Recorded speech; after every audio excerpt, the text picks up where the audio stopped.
On November 5th, 2020, the United Kingdom went into lockdown. They were trying to control a spike in COVID-19 cases. And if you look at the chart of cases, it seemed to work.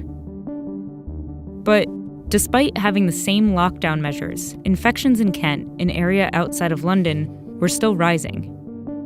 In early December, the overall drop in cases led the country to relax restrictions anyway. And then, this happened.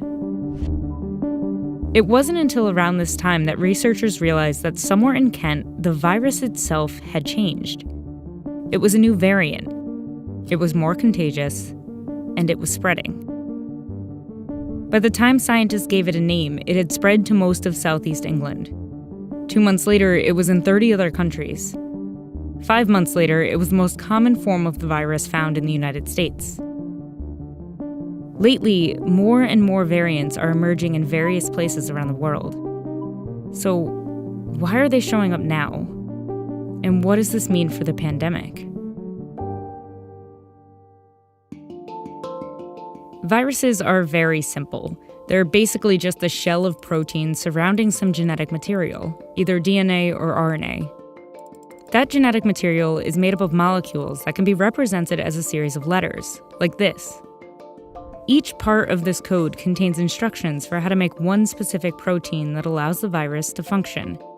A virus has one goal: to make more of itself. But because it's so simple, it can't do that on its own. So it uses you. Every time a virus infects a person, it uses their cells to make copies of itself, replicating this complex code again and again and again. But eventually, it makes a mistake. Sometimes it deletes or adds a letter, sometimes it flips them around. That mistake is called a mutation, and it slightly changes the instructions for making the virus. That slightly altered virus is a variant. Since viruses are constantly going through this copying process, it's normal for them to change over time. For example, this chart shows some of the mutations the SARS-CoV-2 virus has made since December of 2019. Most of the time, these mutations are harmless, or even make the virus weaker, and they quietly disappear without making any notable difference. But other times, a series of mutations occur that give the virus a slight edge over us, which is what scientists started to notice with SARS-CoV-2 back in September of 2020. You're seeing specific mutations that do allow the virus to bind human receptors better and enter cells better. Coronaviruses are covered in spike proteins that they use to bind with and infect human cells. The thing is, that binding isn't a perfect fit, so it doesn't always get past the cell's defenses. But the B117 variant, which scientists later renamed the alpha variant, has multiple mutations on the spike protein.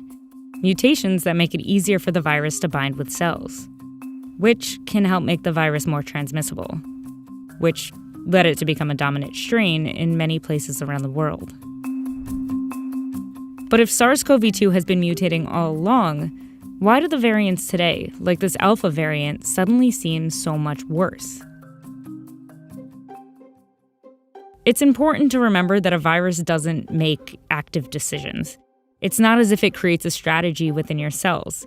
Mutations are random errors.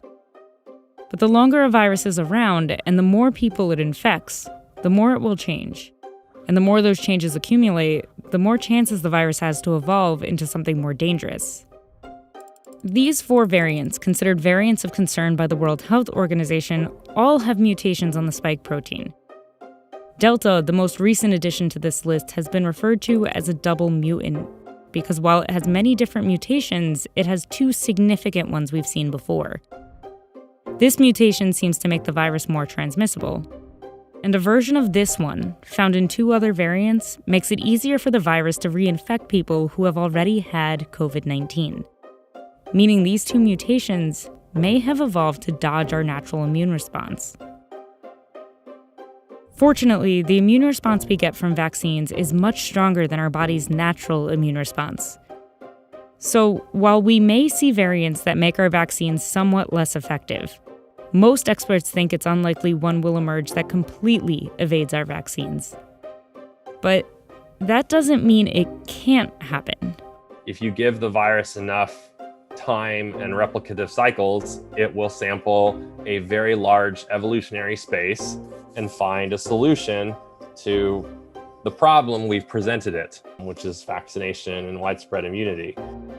But even if SARS-CoV-2 doesn't get to that point, as long as the pandemic continues, and as long as the virus continues to spread, it will continue to make copies of itself. So, if we want to stop the variants, we need to stop the virus. The virus has evolved, but it hasn't morphed into something unrecognizable. The vaccines we have still protect against all the variants. The trouble is, we aren't getting those vaccines around the world fast enough, which is only giving the virus more time to change and ravage areas of the world that are still waiting. The rise of variants is a reminder that the pandemic isn't over, even if it feels like it is to some of us. We need to stop this because we don't want a variant that affects immunity. And so that involves stopping replication everywhere.